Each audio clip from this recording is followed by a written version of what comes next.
infância, sobre a tua infância, né, que ainda tinha algumas características, e apesar de já ter extinguido, assim, uma parte do, né, do colonialismo, assim, mas tu ainda pegou alguma coisa, aí tu vai te relatar um pouquinho. Olha, a minha época já foi uma época muito moderna, né? Já podia escolher os maridos, já como vocês, tudo uma época moderna.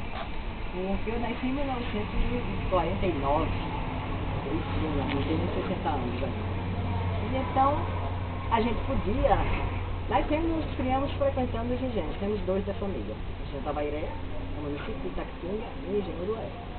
E então nós vivíamos assim, de um para outro, porque coincidia de a família ser muito grande, de casar muito primo com prima. Então meus pais eram primos, meus tios, que é casado com o Tia Luzia, primos, tio Nelson Ivão e meu pai. Então eu casei também com um primo legítimo. Eu casei com o filho do irmão de meu pai, com o irmão do Nelson. E casei porque a mania de dizer que casamento de primos geralmente dá problemas de família. Nós não tivemos nenhum. Todos eles que casaram com primos, seus filhos foram perfeitos. Na minha época nós já tínhamos os exames para fazer de sangue, para saber se era negativo, se era positivo, tanto do marido como da mulher. Se fosse negativo, como é o meu caso, então nós tínhamos, quando tinha bebê, nós tínhamos que tomar uma vacina chamada Regan, que era para tirar as bactérias que ficaram, as porcarias que ficaram no sangue, por ser o marido positivo e nós, as mulheres, negativas. Então nós temos muito na família negativa. Descendência mesmo da família, já do lado da mamãe. O papai era positivo. Então você viu, o casamento de positivo com positivo, saíram 5 filhos negativos. Saíram 2 positivos.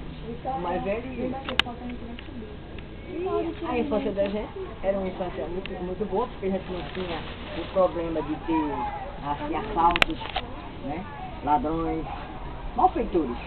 Então a gente viveu livremente aqui, brincando, correndo, e sem se incomodar com o perigo que havia lá fora, que era pouco demais.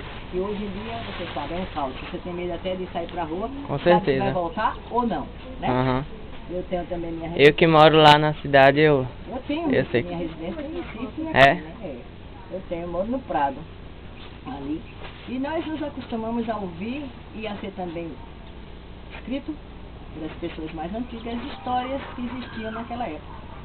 Então, nós tivemos o privilégio de 2 tias que morreram, uma com 103 anos e a outra com 105.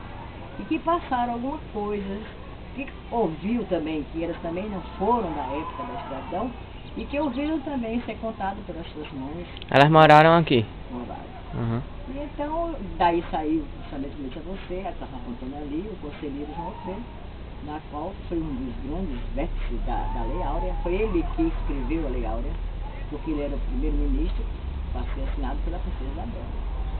Então, para a gente é muito importante, e a nossa infância foi maravilhosa. E acredito que dos meus filhos, eu ainda moro com 2 netas aqui.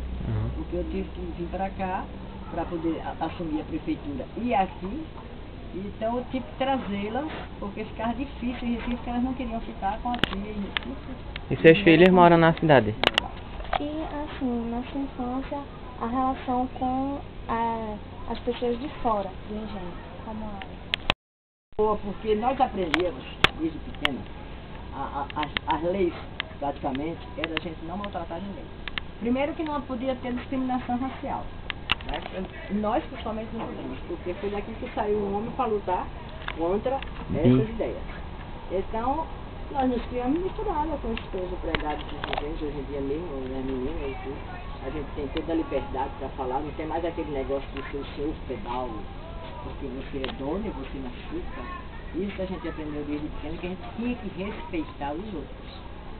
E espero que meus netos, eu sempre respeito meus netos, pela vida que eu sei, e não tenham problema racial, né? Então, assim, pelo que tu fala, o tratamento com os escravos, assim, com os empregados, na tua época, empregados antes escravos, era, de certa forma, respeitoso. Sempre foi. Aqui nós temos uma lista de até descrever o tratamento. Ali sentado é um dos nossos funcionários. É um pai muito jovem, mas que a gente se preocupa também com o filhinho dele, que tem um problema.